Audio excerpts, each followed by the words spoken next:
அடுத்து இப்போ 8ஆம் பாவம். 8ஆம் பாவம்ங்கிறது கடகமாகும் தனுசுன்னும் பொழுது. அப்போ 8ஆம் பாவ அதிபதிங்கிறவரு சந்திர பகவான் ஆகுவாரு. இவருக்கு வந்து 8ஆம் இடம் அப்படிங்கிறது எந்த மாதிரியான அமைப்பு அப்படின்னா, தீராத பிரச்சனை, கடனு, வம்பு, வழக்கு இந்த மாதிரியான விஷயங்கள குறிக்கும். இந்த 8ஆம் பாவம் சந்திரனோட வீடு அப்படிங்கிறதுனால, ஜாதகர் வந்து பார்த்தீங்கன்னா, நெறைய விஷயங்கள வந்து கற்பனையா இவரே வந்து சிந்திச்சுப்பாரு. ஒரு விதமான பதட்டமும், அதேபோல ஒரு பயமும் வந்து இவருக்கு அடிக்கடிக்கு உருவாகும். நம்ம எடுக்கிற முடிவுகள் எல்லாத்தையுமே வந்து ஒரு பதட்டத்தோடவே வந்து எடுப்பாரு. சரியா? தவறான்னு இவரால அனலைஸ் பண்ணக்கூடிய சிந்தனை இவருக்கு இருக்கவே இருக்காது. ஒரு மாதிரி பதட்டத்தோடவே இவரு காணப்படுவாரு. இப்போ உதாரணத்துக்கு 8ஆம் பாவ அதிபதி சந்திரன் சொன்னேன் இல்லையா? அந்த சந்திரன் வந்து 9ஆம் இடத்துல வந்து உட்கார்றாரு அப்படின்னா, பிரச்சனைக்காகவே தந்தைன்ற மாதிரி ஆயிடும். கடன்கள் வந்து தந்தை மூலம் அதிகம் வாங்குறதுக்கான வாய்ப்புகள் அதிகமா இருக்கும். அதேபோல தந்தை மூலம் பிரச்சனைகள் வந்து குடும்பத்துல அதிகமா இருக்கும் அப்படின்னு சொல்லலாமான்னா சொல்லலாம். அதேபோல தனுசு லக்னம் ஏஎல்பியா போகும்போது 9ஆம் இடம்ங்கிறது வந்து பாத்தீங்கன்னா சிம்மம் ஆகும். அதிபதி சூரிய பகவான். இப்போ 9ஆம் இடம்ங்கிறது என்ன அப்படின்னா, தந்தை, அதே போல வந்து இஷ்ட தெய்வம், பாக்கியம் இந்த மாதிரியான விஷயங்கள். அதே போல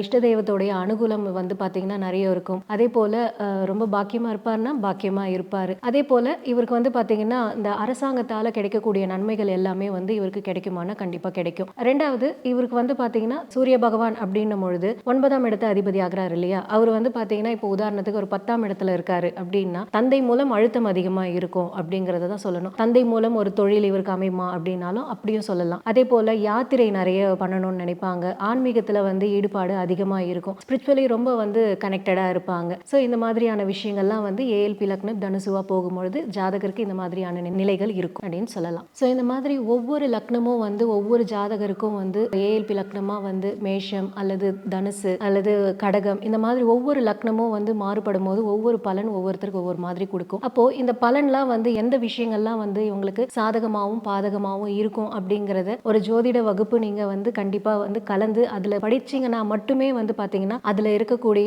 விஷயங்கள் உங்களுக்கு தெளிவா புரியும். ஸோ அனைவரும் வந்து ஏஎல்பி ஜோதிடத்தை வந்து கண்டிப்பா வந்து படிக்கணும். ஜோதிடத்தை படிக்கிறது மூலயமா நீங்க மட்டும் இல்ல, உங்களுடைய குடும்பம், நண்பர்கள் அனைவருமே வந்து பயனடைவாங்கன்றது தெளிவா சொல்லிக்கிறேன். ஸோ கண்டிப்பா வந்து ஜாயின் பண்ணுங்க. இதுல இருக்கிற பெனிஃபிட்ஸ் எல்லாருக்குமே கிடைக்கணுங்கிறத கேட்டுக்கிறேன். நன்றி, வணக்கம்.